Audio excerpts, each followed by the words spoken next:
પૂર્વ કોર્પોરેટર જ આપણી સાથે છે, તેમની સાથે વાત કરીશું. આ શું કહેશો, જે પૈસાની લેતી દેતીનો એક વિડીયો છે તે વાયરલ થયો છે, ક્યારનો વિડીયો છે ને શું છે સમગ્ર? હું તમને એ કહેવા, પૈસાની લેતી દેતી એટલે કઈ પ્રકારની લેતી દેતી હું તમને સવાલ કરું છું કે ભાઈ લેતી એમાં વાત આવે છે કે તમે 60,000 રૂપિયા તમે ક્યારેક કહો કે 1.25 લાખ આપીને જવા દેવું વાત આવે છે. મારી વાત સાંભળો, હું પોતે જે રાજકારણમાં હોવા છતાં મારી બધા અમારા ધંધા બિઝનેસ તો હોય કે નહીં. 2005માં હું કોર્પોરેટર બન્યો, એની પહેલાં હું પોલીસ આવાસ નિગમના 3 માળિયામાં માઉન્ટનના ની બધા હું કામ રાખતો તો તમારા તપાસ કરી લેવી તો અહીંયા કરવાની છૂટ છે, બરોબર છે. અને વર્ષોથી મારો બિલ્ડિંગ મટીરિયલનો ધંધો છે.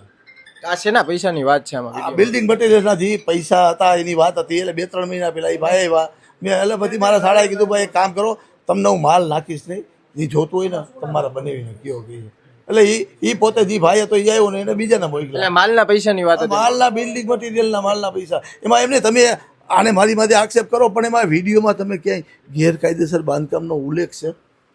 તમે મને દર્શાવો. હું તમને પૂછવા માંગુ છું, એ જે તમે અહીંયા ઇન્ટરવ્યુ લેવા આવ્યો તમે વિડીયો જોયો એમાં ક્યાંય ઉલ્લેખ છે આનો? પૈસા ખાલી લેતી દેતીની વાત છે. મારી વાત સાંભળી લો, પૈસા તો બિઝનેસ કરતા હોય, ધંધો કરતા હોય, લેતી દેતી હોય, આખા દુનિયાનો દસ્તુર છે. મેં તમને પૈસા આપ્યા હોય તો મારા તમારી પાસે પૈસા લેવાનો હક નથી? હું તમને ઉછીને આપ્યા હોય તો માંગીને વગો. એ ભાઈ કોણ હતું તમારી પાસે વાત? મારા જાણીતા જૂના કસ્ટમર છે એ ભાઈ.